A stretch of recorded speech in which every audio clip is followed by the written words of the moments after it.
Hoy deseo hablar de España y de América Latina. La relación entre España y América Latina siempre ha sido estrecha. Pertenecemos, pues, en grandes rasgos a una misma cultura. Nos une básicamente el idioma. El idioma que es el gran comunicador, que es el gran integrador de comunidades, de pueblos, de naciones.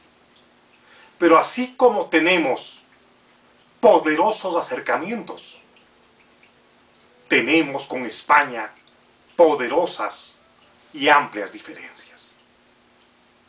Hasta hace muy pocos años, numerosos analistas de América Latina, entre ellos, por ejemplo, Mariano Grondona, solían decir que el pacto de la Moncloa, Moncloa es el nombre del palacio presidencial de España, solían decir que el pacto de la Moncloa, en singular, es el ejemplo que debíamos seguir los habitantes de los diversos países de América Latina.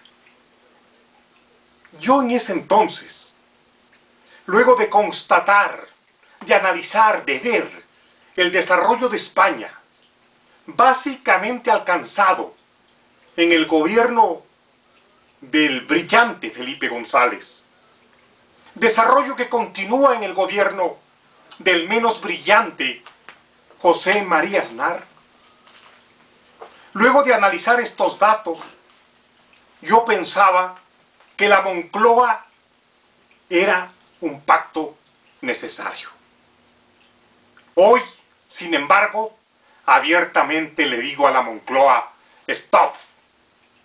En primer lugar, porque el pacto de la Moncloa no fue en singular, fue un pacto en plural, con muchas áreas, con muchos capítulos. Brevemente voy a comentar algunos, todos, en cierta forma, negativos, no aplicables ni aceptables para América Latina.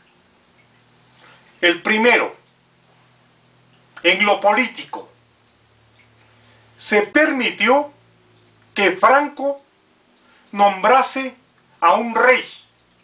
Esto es, que la sucesión de la autocracia de Franco sea una monarquía, hecho que resultaba inaceptable para comunistas, socialistas y demócratas.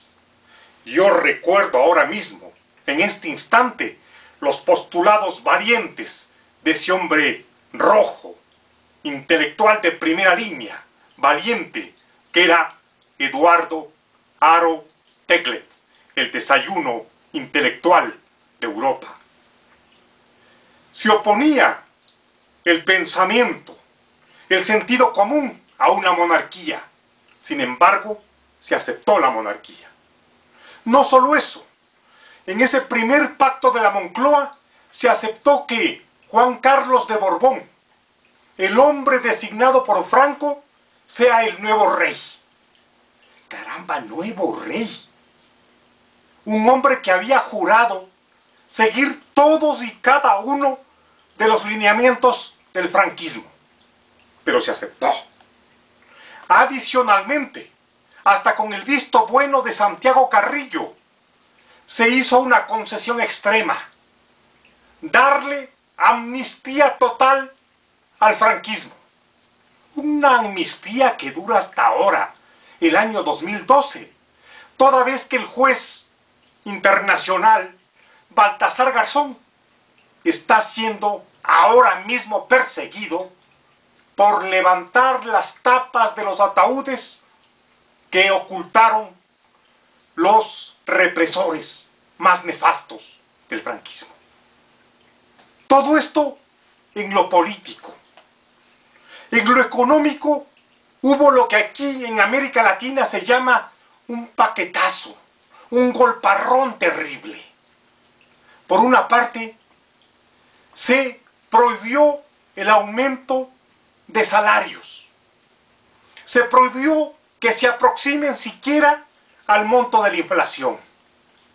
Por otra parte, se autorizó el despido sin justificación de hasta el 5% de los trabajadores de cada fábrica, empresa, dependencia. Hubo una auténtica recesión, que siendo extremistas en la visión económica, podríamos decir que hasta en ese momento, dado como Franco entregaba el país, resultaba forzando en cierta forma explicable. Hubo, además, en el área cultural, que era una especie de tercer pacto de la Moncloa, político el primero, económico el segundo, jurídico-cultural el tercero. Hubo una oposición total a la despenalización del adulterio. Una cosa increíble en los años 80. Empezaban los años 80 del siglo XX. Hace 30 años aproximadamente.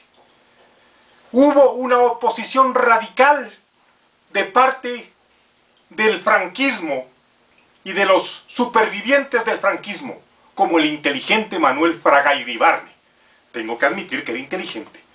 Que se oponía a las uniones de hecho y se oponía a la venta de anticonceptivos.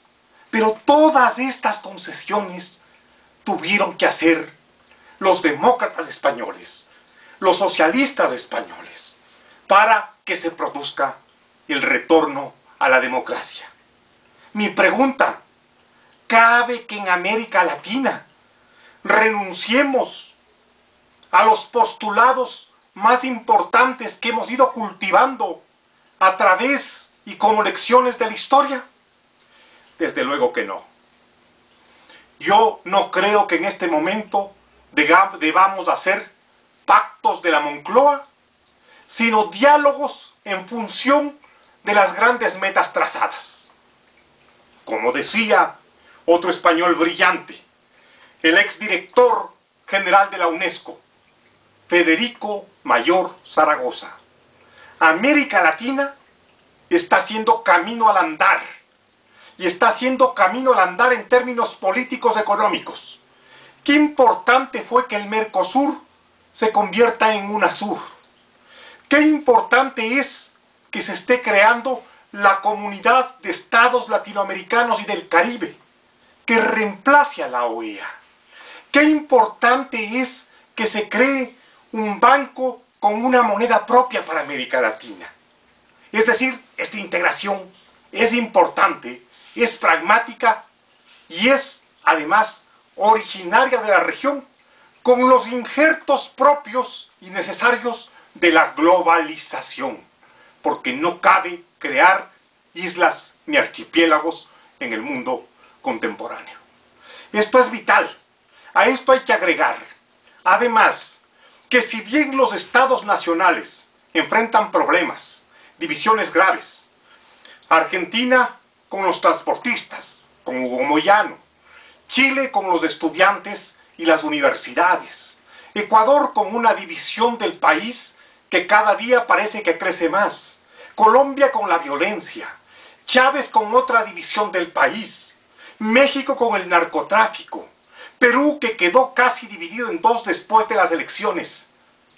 Todo esto nos hace pensar que es necesario el diálogo en función de metas y no el diálogo en función de concesiones al pasado. El pasado nos interesa, en tanto nos permita crear el futuro. Históricamente, haciendo una paráfrasis de la Biblia, bien podría decirse que la voz de nuestros próceres nos dicen: América Latina, levántate y anda. En eso estamos.